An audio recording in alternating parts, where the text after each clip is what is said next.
Want to win big this weekend? Then you'll want to stick around for the deepest Week 6 NFL prop bets and parlay picks for the Sunday, Monday games.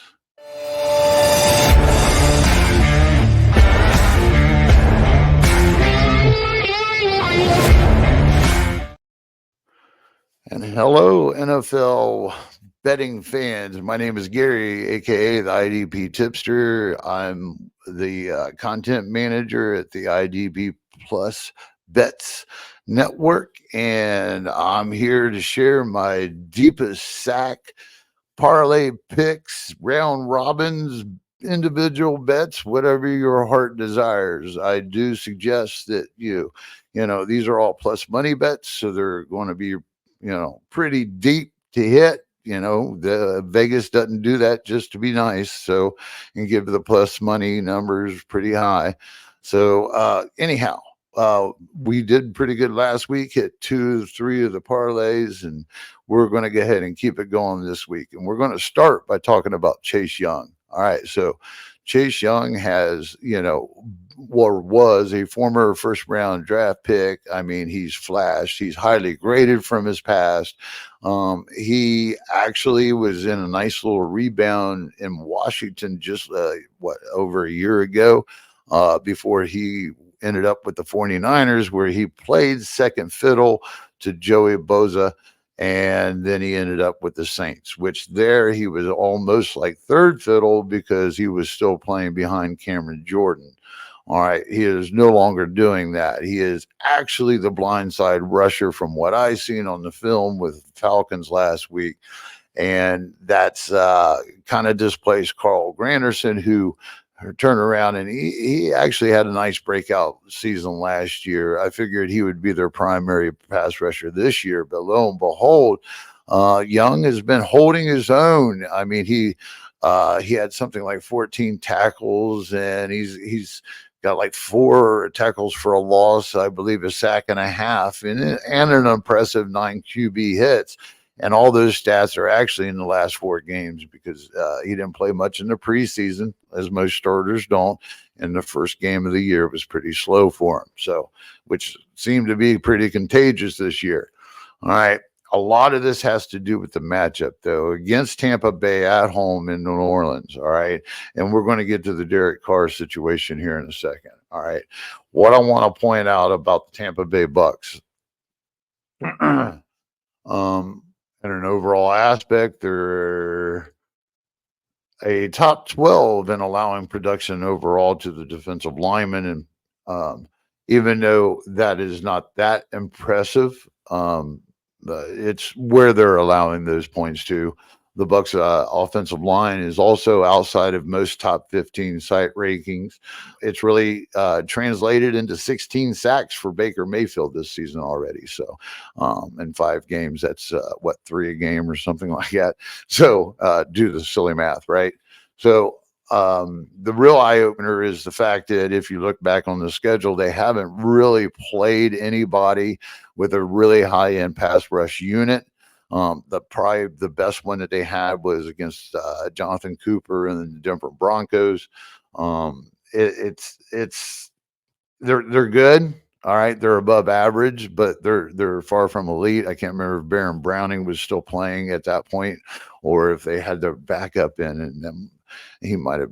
He's all right, but he's still they're nowhere near as an elite or like a huge tandem to be scared of when you think of pass rushing and opponents and matchup strengths. So, anyhow, looking at that, I mean, you had guys like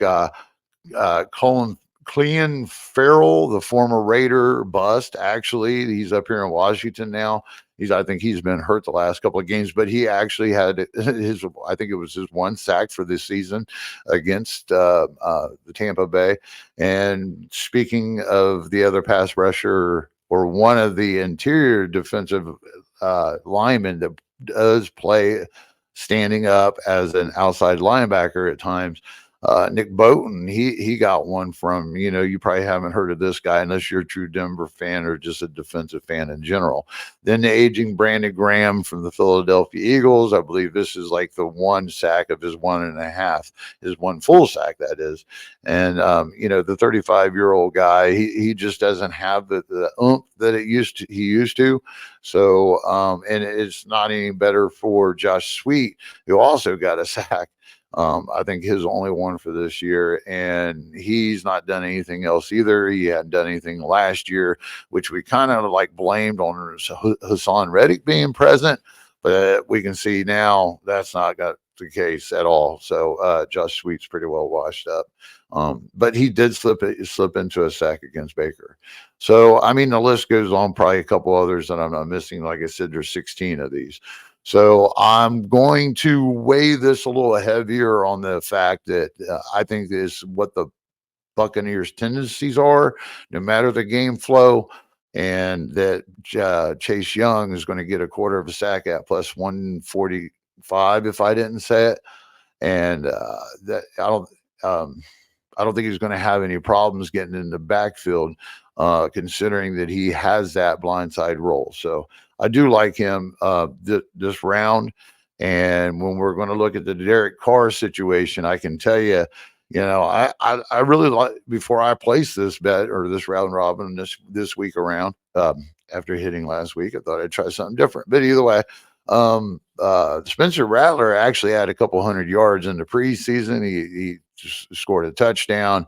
Reading into the reports and looking into multiple resources, nobody is scared about this kid actually taking the helm this weekend. All right, they're not nervous. They are, curious, and they're anticipating a rookie walking out there on the field. So the thing is, I think Spencer Rattler, based off of what we have seen and what they're saying, is probably going to have a better game than what most people might think, considering that it is in New Orleans and in the Dome, and what he did in the preseason. So he's had time to get some reps in with the guys this week. And of course, the reason that Spencer Rattler is playing is because Derek Carr is out and Tyson Hill. And I can tell you also, from a defensive-minded guy point of view, this is not necessarily a bad thing. For one, if he goes out and kind of sucks, and this is a lot of defensive snaps that can happen within the first three quarters, all right, for the Saints starters. And then at the same time, if he just struggles a little bit and makes a good game out of it, we're still guaranteed to get at least 3 or 4 extra, or 2 or 3 extra, 3 or 4, 3 and outs. So there's more opportunities for Chase Young to come off the blind side and get this quarter of a sack at plus 145. And I'll come right back with my second one here in a second. Start your season with a bang with IDP Plus. Use the promo code PROPS, PROPS, for 20% off your subscription. Gain access to exclusive tools, in-depth IDP articles, and much more. Plus, don't miss out on our private subscriber Discord. Sign up now at idpplus.com/membership. So moving on to Preston Smith against the Arizona Cardinals. I'm going to take him for a quarter of a sack at plus 155. And I usually don't double up. If you listened last week or caught my article, we won with him in the parlays, and I'm not afraid in this situation to go ahead and jump on the bandwagon. On paper, this is a better matchup than what they had last week, slightly, but it's still enough. And I don't have a problem thinking that Preston Smith can continue his trend and his great year as being Green Bay's best pass rusher. Despite Rashawn Gary being there, that's just not getting it quite done. I'm not suggesting him as a pivot this week. I suggested he could be one last week. That was a little bit too deep, wasn't it? Because he didn't even come close in a great matchup. So, but Preston Smith did. I'm going to throw him the high five for that and give him a second chance. Moving on to the matchup, it's not a secret that Arizona's offensive line is struggling some. Kyler Murray's on the scramble a lot. 11. He's only had 11 total sacks this season, but 8 8 of them came in non-divisional games, and that's not a non-divisional game this week against Green Bay, if that matters. But it does matter when you're splitting the hairs, especially going deep on plus money bets for defensive sacks. All right, it's what we do. So besides the numbers looking favorable, and I had already talked to Preston Smith and wrote a nice lengthy article you can check out on ITP guys if you want to see more. Excuse me, idpplus.com now if you want to see more. But again, I think I don't have any problem thinking that Green Bay is going to force Arizona into a passing situation. I don't think the run game is going to last long, even if they do try to use it. I think that a lot of people have already anticipating this. So, and the Arizona defense, they're not really good. They're not really, I don't think they're going to really stop Love and the Green Bay Packers. I think that they're going to be able to run their offense and get down the field and look pretty good in the process. So I think Murray playing from behind, passing even more than possibly before, considering that that's what they leaned on, is going to offer even more opportunities for Preston Smith to get in there and get his hand on him for a half a sack. And we'd be able to get paid on total sacks over a quarter for plus 155. DraftKings is making it easier to win big. Deposit $50 and get $50 in bonus bets. With IDP Plus insights and DraftKings, you'll be racking up those fantasy points in no time. Grab your bonus at idpplus.com/DraftKings. This offer expires on 10/22. Some of you might remember Gervon Dexter. He's actually an interior defensive lineman for Chicago Bears. We won with him on an individual bet, busted parlay, but he didn't. He got his sack. I can't remember who he was playing, but that was week 4. But either way, I did look back. Definitely hit on him here. We're going to go with him with over a quarter of a sack at plus 175. This thing was pretty wild because I was sitting here on Thursday or whenever that was, the 11th. I don't know. Anyways, I was sitting there and I eyeballed this right off the top as soon as I opened up DraftKings, and it was at plus 190. I hit it. I go looking for the rest of these bets. I mean, it did take me a little bit, but in that process before I did, it had already dropped to plus 175. Vegas is a little slow to the draw sometimes. Plus, we always want to get in on these early, but they've been a little slow on Dexter to begin with this year. This guy, as I talked about him for week 4, he's actually been in the midst of a breakout for a second-year guy that nobody was expecting this from. He's outplaying everybody else on that defensive line. It's just full of veterans, including aging, but a still talented Montez Sweat. So in this situation, I'm not really pivoting that way either.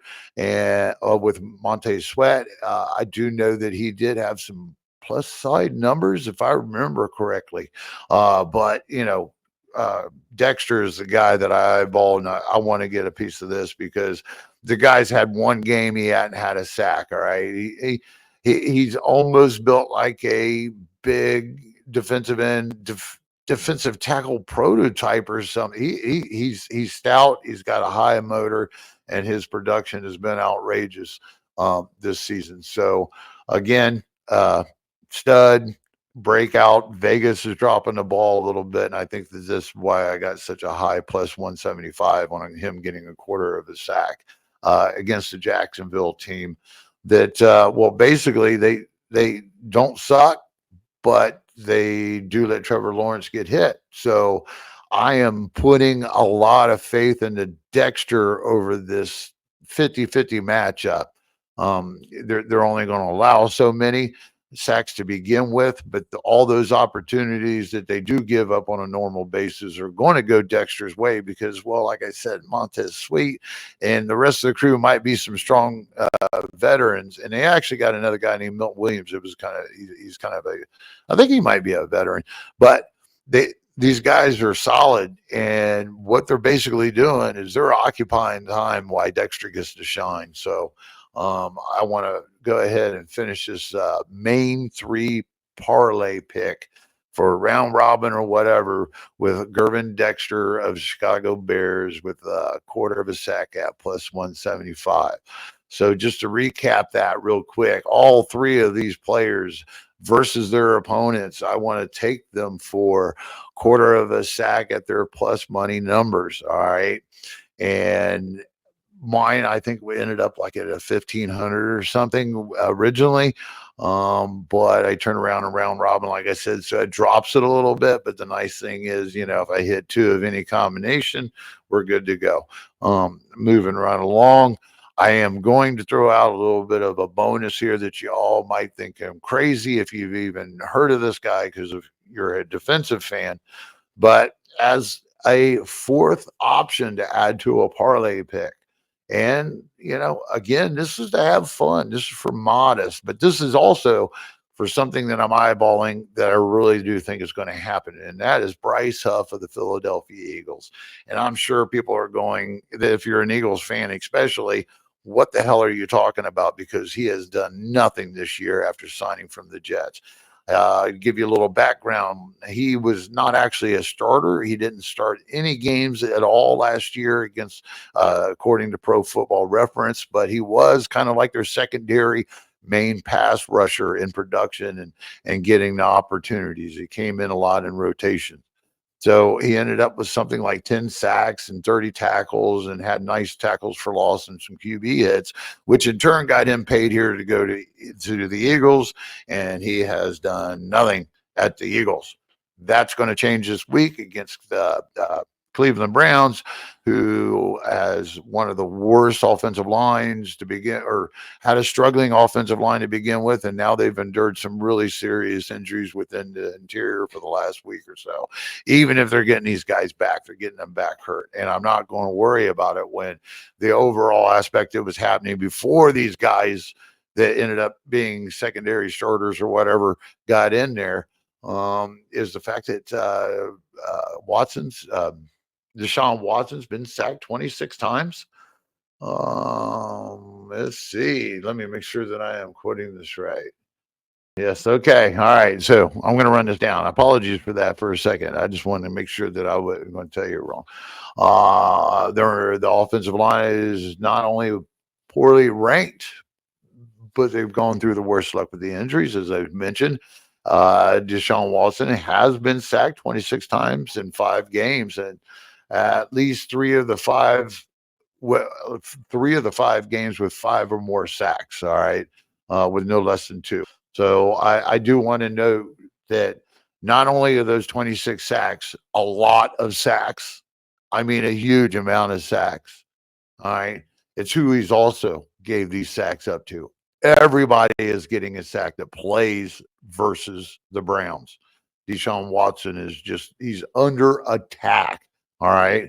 So I made a little list of some of the players that have basically either been struggling, underperforming, aging, unknown, and a few of those names include Michael Parsons. His only sack, I believe, his only sack is against the Browns this year.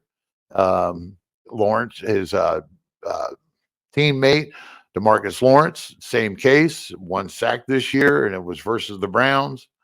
They've been struggling in all other aspects or their contests, so it kind of stands out.